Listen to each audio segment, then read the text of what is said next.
تفتكروا ما مين فيهم احسن واحد بيعمل قطع الجاتوه؟ لابوار، كلاسيك، سالي سكري، عبد الرحيم كويدر، ولا لادي كوب؟ السلام عليكم، اهلا بكم فيديو جديد مع احمد الشريف مع الجزء الثاني من احسن قطعه جاتوه في ايجيبت. للي منكم ما يعرفش او ما شافش الجزء الاول، فاحنا جبنا 5 براندات بتعمل جاتوه سواء كان شوكولاته او كريمه، وكان رينج الاسعار بتاع الحلقه من 15، وكان اغلى واحد فيهم كان 30 جنيه، ودول كده كانوا يعتبروا يمثلوا شويه الفئه المتوسطه من محلات الحلويات اللي عندنا في اسكندريه. اما بقى في حلقه النهارده جبنا 5 من اغلى واكبر المحلات اللي بتعمل حلويات عندنا في اسكندريه. برضه جبت برضه من عندهم نفس الحاجه، قطعه كريمه وقطعه شوكولاته. رينج بقى الاسعار بتاع الحلقه دي تتراوح بين 26 لحد 55 جنيه، يعني مش مسموح باي حال من الاحوال يكون في اي قطع او ديفو في اي قطعه. بلس ان لازم كمان اكون منبهر جدا وانا باكل، والا ما يبقاش في فرق بينهم وبين الحاجات اللي كانت موجوده في الحلقه اللي فاتت. نبدا بقى اول واحد وارخص واحد فيهم، وهو سالي سكري ب 52 جنيه القطعتين. طبعا ده كده البراند الوحيد اللي رينج الاسعار فيه تعتبر زي الحلقه اللي فاتت. نفتح كده ونشوف. دي بقى شكل اللي بتكون بالكريمه عنده بسعر 26 جنيه، عليها كده فواكه والكريمه طبعا لباني المفروض. ودي شكل برده اللي بالشوكولاته بالبندق بسعر 26 جنيه، يعني شكلهم حلو الحقيقه بس حجمهم صغير شويه. نبدا بالكريمه كده كالعاده، نقول بسم الله. بصوا هو طعمها حلو ما يقفلكش، طعم الكريمه الحقيقه حلو وعجبني قوي ودسم كده، وطعم الكريمه لباني فيه حلو ومحترم. بس انا مش عاجبني فيه الحقيقه طعم الكيكه، طعم الكيكه تحسها ان هي مفروله شويه، ولكن مش وحشه. هنشوف برده اللي جاي هيبقى عامل ازاي. شوف بقى بالشوكولاته، نقول بسم الله. هو في مشكله في الكيك عندهم الحقيقه. بصوا بقى، مش عارف بقى هي دي ده العادي بتاعهم ولا دي مثلا عشان كانت اخر قطعه انا جبتها من المحل فبايته مثلا او بقى لها فتره في المحل. بس الحقيقه طعم الكيكه لا ضعيف جدا، ناشف شويه كده وبيفرول حبه، ما عجبنيش قوي. بس طعم الكريمه الحقيقه بتاعت البندق وطعم الشوكولاته اللي موجوده لا حلوه مش وحشه. فسالي سكري كده كاقل واحد في الحلقه ما قفلنيش، بس لا ممكن ما اروحلوش تاني الحقيقه. نروح بقى نشوف اللي بعده، كلاسيك بسعر 60 جنيه. دي كده شكل اللي بتكون بالكريمه عند كلاسيك بسعر 30 جنيه، ودي المفروض بتكون كريمه لباني كده وعليها فواكه من فوق. بس طبعا الازرق اللي طبعا الاناناس ده من العلبه دي مش حلوه الحركه دي يعني. دي كده شكل اللي بتكون بالشوكولاته شبه الفادج شويه، بتكون بالنوتيلا وبسعر 30 جنيه. نبدا بالكريمه، هي حجمها طبعا اكبر بكتير من بتاعه سالي سكري. ندوق نقول بسم الله. رهيبه بصراحه، طعمها الحقيقه حلو قوي قوي. طعم الكيكه مع الكريمه تحفه جدا، طعم الكريمه كمان دسم وقوي وحلو قوي، تحس ان هو بريميوم قوي بجد فعلا. سكرها الحقيقه حلو قوي، زياده سنه صغيره بس مش اوفر قوي، ما يجزعكش. 100 100 الحقيقه. طبعا لو فرق 4 جنيه بين دي ومن اللي فاتت، لا انا على طول اجيب دي مستريحه يعني. شوف بقى بالشوكولاته، دول نقول بسم الله.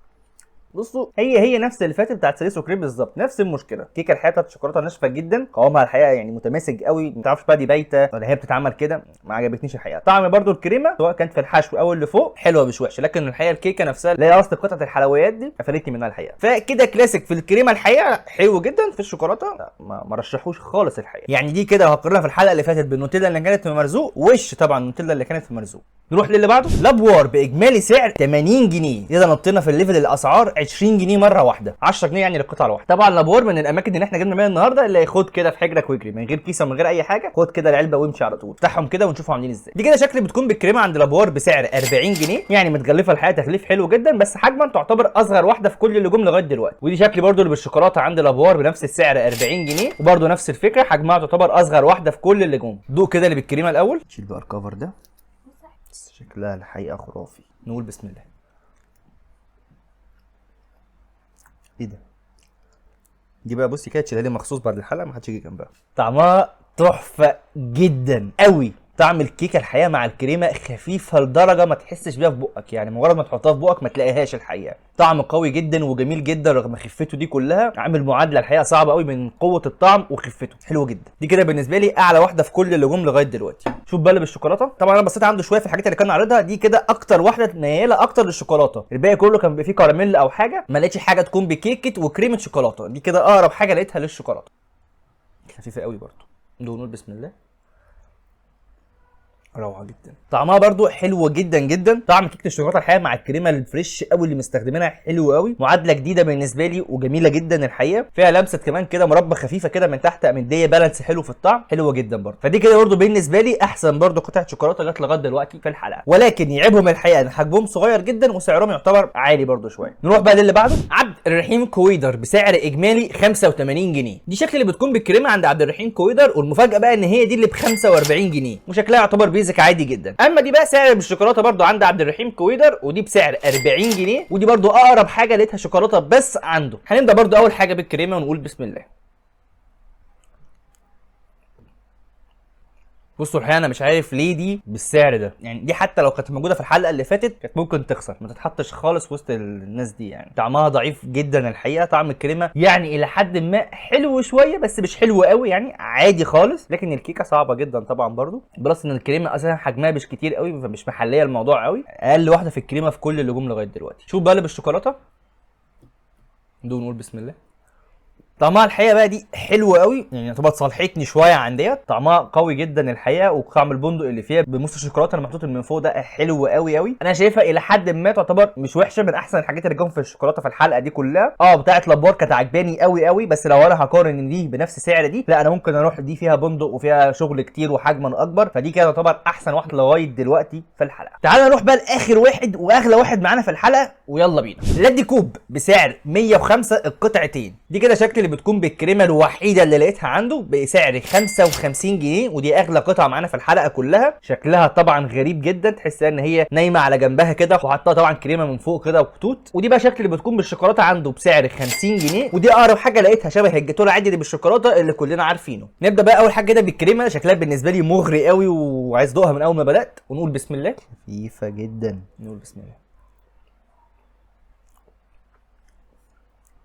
دي بقى جنب لافوار كده، طعمها خرافي جدا. طعم الكريمه الحقيقه يعني انا ما دقتهاش في اي حاجه قبل كده خالص الحقيقه. طعم كمان التوت اللي هم حاطينه الراسبيري ده تحفه جدا جدا، عامل بالانس كده حلو بمزازته اللي موجوده دي، مش مزز قوي طبعا، مزز خفيف كده، مع طعم طبعا الكيك والكريمه اللي طري وتحفه قوي. سعره فيه بصراحه. نشوف بقى اللي بالشوكولاته، برضه طريه جدا. نقول بسم الله.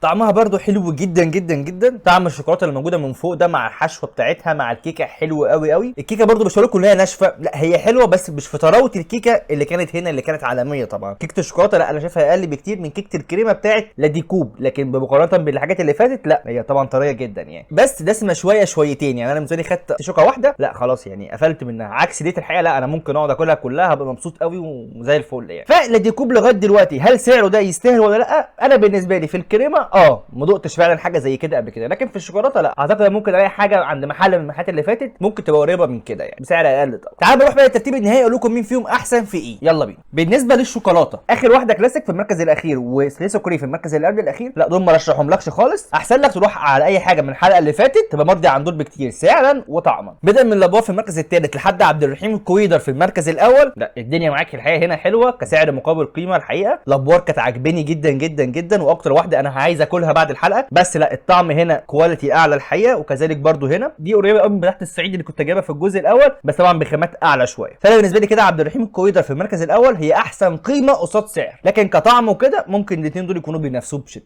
نروح بقى للكريمه. هنبدا برضو باخر حاجه ختمناها في الشوكولاته بعبد الرحيم كويدر، ما رشحهاش خالص الحقيقه. الكريمه عنده اي كريمه كانت في الحلقه اللي فاتت ممكن تبقى احسن منه، وسعرها غالي كمان جدا 45 جنيه في قطعه عاديه خالص، ما رشحهاش طبعا. ساليسو كري طعمها الى حد ما هقول لك مقبول، لكن انا ممكن كان في بدايل في الحلقه اللي فاتت كانت احسن منه بسعر اقل الحقيقه، فما رشحهالكش برضه. بدءا من هنا من كلاسيك في المركز الثالث لحد لاديكو في المركز الاول، لا السعر فعلا يستاهل، مختلفين تماما عن اللي كانوا موجودين في الحلقه اللي فاتت. كلاسيك الحقيقه برضه عامل منتج حلو جدا. اكتر حاجه بتميزه الحقيقه فيه الكريمه تحفه قوي. لابور عامل منتج فوق الروعه من اوله لاخره ما فيهوش غلطه خالص، تنبهر فيه فعلا بجد قوي. اما لاديكو الحقيقه لا فدي قطعه جاتوه يعني من حته ثانيه خالص. الكواليتي ده الحقيقه بتاعته دي ما تلاقيهاش في مصر خالص، يعني ما دقتش حاجه شبهها قبل كده في اي مكان، لا تستحق فعلا تتجرب يعني حتى لو مره واحده. وبس كده، اتمنى تكون الحلقه عجبتكم. اكتبوا لي بقى رايكم في الحلقه في الكومنتات، واكتبوا لي لو عايزين نجرب حاجات تاني او منتجات تاني من محلات حلوانيه مختلفه، او لو حابين نعمل جزء ثالث برده للجاتوه رشحوا لي محلات تانية لو عايزين نجرب لها او نعمل لها جزء ثالث. واشوفكم بخير الفيديو الجاي. سلام.